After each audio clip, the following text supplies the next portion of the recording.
დასაბამიდან იყო მხოლოდ ნუნი, თავდაპირველი ქაოსის წყლები. დიდი წყალდიდობის დროს მზის ღმერთი ატუმი წყლიდან ამოვიდა და სამყაროს შექმნას შეუდგა. მან შვა ვაჟი, ჰაერის ღმერთი შუ, შემდეგ კი ქალიშვილი, ტენიანობის ქალღმერთი ტეფნუტი. შუ და ტეფნუტი ღმერთებს შორის პირველი წყვილი იყო, რომელმაც შვა შემდგომი თაობის ღმერთები, დედამიწის ღმერთი გები და ცის ქალღმერთი ნუტი. ნუტი და გები ეგვიპტურ მითოლოგიაში ღმერთების მეორე წყვილია. მათ შვეს 4 ღმერთი: ოსირისი, ისიდა, სეთი და ნეფტისი. ასე შეიქმნა 9 ღმერთის დასი, რომელსაც ენეადი ერქვა. ოსირისი ისიდასთან შეუღლდა და ეს წყვილი ეგვიპტეს ერთად მართავდა. ამ დროს ეგვიპტეში მშვიდობა და კეთილდღეობა სუფევდა. თუმცა მათი ძლიერ შურდა სეთს, რის გამოც מחვილით განგმირა ოსირისი და მისი სხეულის ნაფლეთები მთელ ეგვიპტეში მიმოფანტა. ისიდამ მეუღლის სხეულის ნაწილების ძებნა დაიწყო. მათ შეგროვებაში თავისი და ნეფტისი დაეხმარა, ხოლო სხეულის ნაწილების რეკონსტრუქციაში მეცნიერების ღმერთი თოთი და მიცვალებულთა ღმერთი ანუბისი. ასე შეიქმნა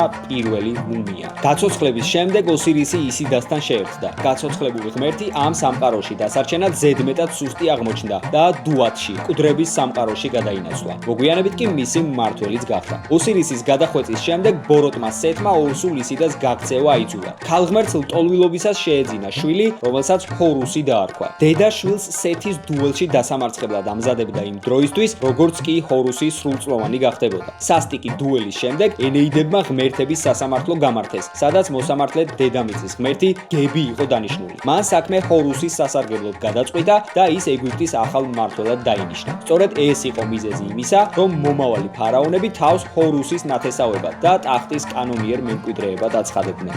ამონი ეგვიპტის პირველი და უხილავი ღმერთი იყო. მიაჩნდათ, რომ ის იყო უხილავი ძალა, რომელიც ყველა ცნების უკან იდგა, თავად სამყაროს შექმნისას კი. სხვა ღმერთებისგან განსხვავებით, რომლებიც სამყაროს მხოლოდ ერთ ასპექტს განაგებდნენ, მაგალითად მზეს, მთვარეს, დედამიწას ან ცას, ის ყოვლისმომცველი ღმერთი იყო, რომელიც კოსმოსის ყველა ნაწილთან იყო დაკავშირებული. დროთა განმავლობაში სხვა ღმერთების კულტები ნელ-ნელა იკარგებოდა, მათი ძალები და როლები კი ამონის განკარგულებაში გადადიოდა. ამ პროცესში გამორჩეული მოვლენა იყო მისი გაერთიანება მზის ღმერთ რასთან, რის შემდეგაც მას ამონ-რა ეწოდა. ასე გახდა იგი მზის ღმერთი, რაც ეგვიპტურ მსოფლმხედვაში ქვაკუთხედს წარმოადგენს. მან შეძლო ღმერთთა მეფე, მოგვიანებით კი ღმერთთა ღმერთი გამხდარიყო და სხვა ღმერთები მისი ყოვლის მკრობელობის პატარა მონაწილეები ყოფილიყვნენ. ოსირისი, გარდაცვლილთა მსაჯული და ქვესკნელის მბრძანებელი, უძველეს ეგვიპტეში ერთ-ერთ უმთავრეს ღვთაებას წარმოადგენდა. მისმა სიკვდილმა და გაცოცხლებამ შთააგონა ეგვიპტელები მის მიერ განვლილი პროცესების ნაბიჯებს გაყოლოდნენ და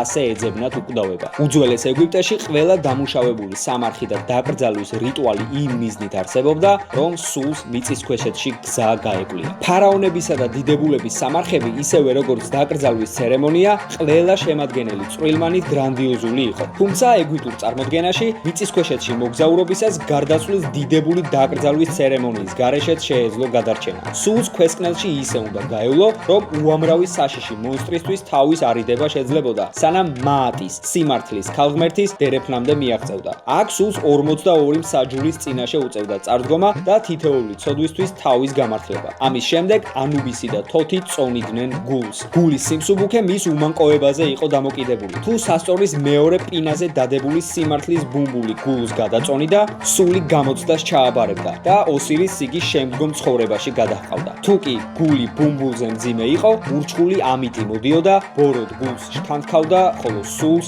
არსებობიდან აქრობდა. ქალღმერთი ისიდა ეგვიპტელებისთვის იმდენად საყვარელი იყო, რომ ის მთლიანად ფარავდა თავისი მეუღლის, ოსირისის კულტს. როგორც ფარაონების დიდი წინაპრის, ღმერთ ჰორუსის მშობელი, ის ყველა ფარაონის მფარველად და დედად მიიჩნეოდა. მისი სამკურნალო მაგია უბრალო ადამიანებსაც შველოდა. სწორედ ამ მოვლენის გამო განივრცო მისი კულტი ასე ფართოდ. მისი მაგია სამეფოს გარე მტრებისგანაც იცავდა. მან შექმნა გველი, რომელსაც უნდა ეკბინა რასთვის, რათა შემდეგ ისიდას განეკურნა ის. ყველაფერი ქალღმერთის გეგმის მიხედვით წარიმართა. შედეგად რამ ისიდას ძლევამოსილება აღიარა, რამაც მისი ავტორიტეტი კიდევ უფრო გაზარდა. ისიდასა და ოსირისის ვაჟი მეფეთა ღმერთი ჰორუსი ეგვიპტურ პანთეონში მნიშვნელოვან ადგილს იჭერდა. როგორც ეგვიპტის კანონიერი მითოლოგიური მეფე, ყველა ფარაონის სიცოცხლის მანძილზე ჰორუსის განსხეულებად ითვლებოდა, ხოლო სიკვდილის შემდეგ ოსირისის. ის ასევე მიიჩნეოდა ცის ღმერთად და წარმოდგენილი ჰყავდათ როგორც გუზარმაზარი კოსმიური შევარდენი, რომლის მარჯვენა თვალი მზე იყო,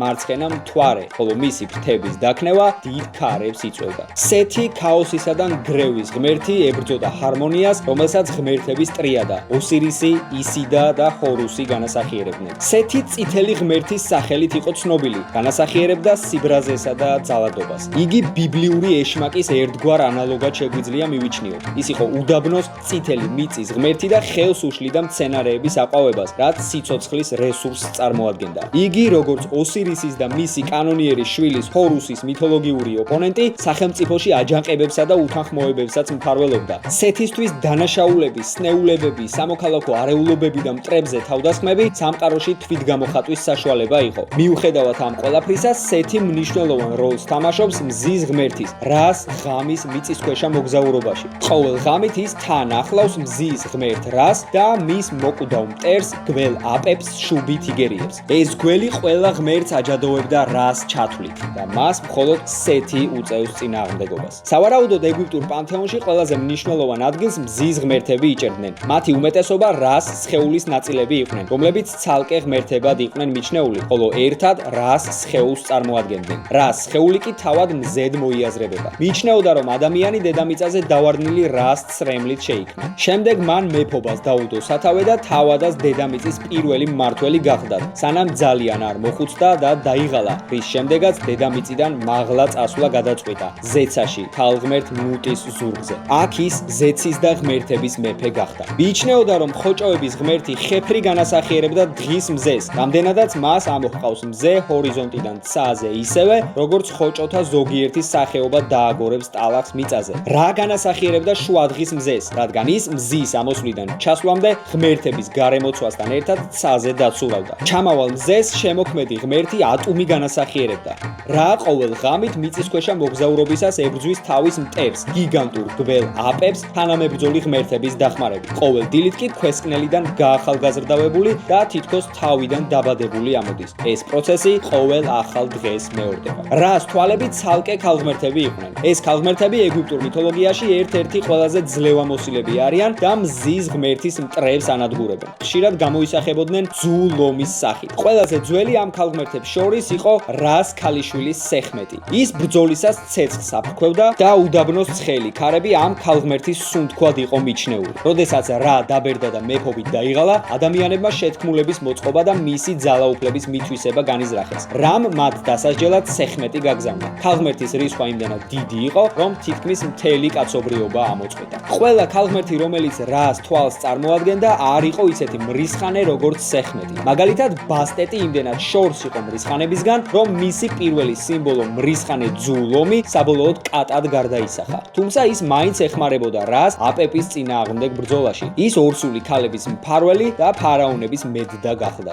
რას ზოგიერთი თვალი ძროხის ფორმას იღებდა, რაც ნაყოფიერების სიმბოლოს წარმოადგენდა. მაგალითად, ქალღმერთი ჰათჰორი ქალებისა და დედობის მფარველი მტკიცედ იყო დაკავშირებული მდედრობით სქესთან. ასევე მფარველობდა მშობიარობის პროცესს. ის ხშირად წარმოდგენილი იყო როგორც ჰორუსის სიდედრი. ამგვარად ფარაონები იწოდებოდნენ ჰათჰორის შვილებად, მათი დედები კი ამ ქალღმერთთან ასოცირდებოდნენ. იგი სიკვდილის შემდგომ პროცესებშიც იხსენიებოდა. ქალები მასთან იმავე გზით იყვნენ დაკავშირებულნი, როგორც მამაკაცები ოსირისთან. მნევისი იყო რას კიდევ ერთი თვალი, ქალღმერთი, რომელიც ხარის ფორმით გამოისახებოდა. ზოგიერთ გადმოცემაში ის წინ უსწრებდა შესაქმეს და იყო თავად რას, გველი აპების და კაცობრიობის შემქმნელი. ამიტომ მას ღმერთებისა და ადამიანების მშობლის წოდება ჰქონდა მინიჭებული. ის იყო ნიანგი ღვთაების სობეკის დედაც. ამდენად მთელი ეგვიპტის ნიანგების მფარველად ითვლებოდა. აღსანიშნავია, რომ ნევისის დედობრივი ბუნება თავისივე მეომარი ღვთაების როლთან წინააღმდეგობაში მოდიოდა. ის დიად მშვილდოსნად ითვლებოდა.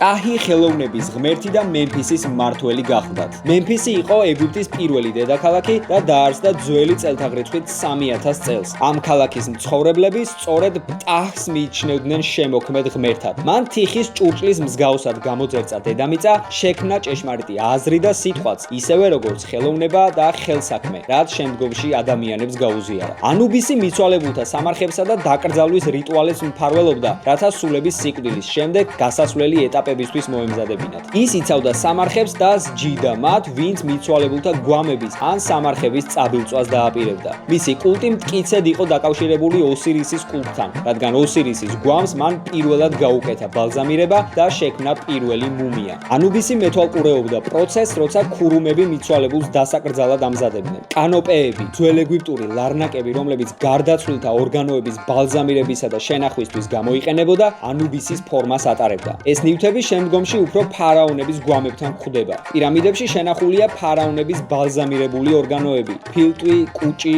ღვიძლი და ნაწლავი. ანუბისი მთავარ როლს თამაშობდა სულების განკითხვაშიც. ისინი სასამართლო დარბაზში მიჰყავდა და გულის აწონვის პროცესშიც მონაწილეობდა. თუ ადამიანი წარმატებით გაევლიდა აწონვის პროცესს, ანუბისის საბოლოო განკითხვისთვის ოსირისთან გაგზავნიდა მას. თოტი, წერლობისა და განათლების მფარველი, ასევე ბალანსისა და ჰარმონიის ღმერთად ითვლებოდა. იგი სეთის შუბლიდან დაიბადა. თოტი მთვარის ღმერთიც იყო. მიიჩნევდნენ, რომ მან ჰორუს სეთთან ბრძოლისას დაზიანებული თვალი განუკურნა. სწორედ ამ განკურნებულ თვალს მიიჩნევდნენ მთვარედ. თოტმა წერის ხელოვნება გამოიგონა და ღმერთების მწიგნობარი გახდა. იწერდა ღმერთების ამბებსა და მათ ღვთაებრივ სიბრძნეს. იყო წლების ამთვლელი, დროის ღმერთი და ფარაონების მეფობის ქრონიკების აღმწერი. ის იცავდა ეგრეთ წოდებულ თოტის სახლებს, ანუ ბიბლიოთეკებსა და სკრიპტორიუმებს, რომლებიც ტაძრებთან არსებობდა. თოტის მეუღლე იყო სეშატი, ბიბლიოთეკების წერისა და წიგნების მცველთა ქალღმერთი. როგორც ბალანსის ღმერთი, თოტი მონაწილეობას იღებდა სულის განკითხვის პროცესში,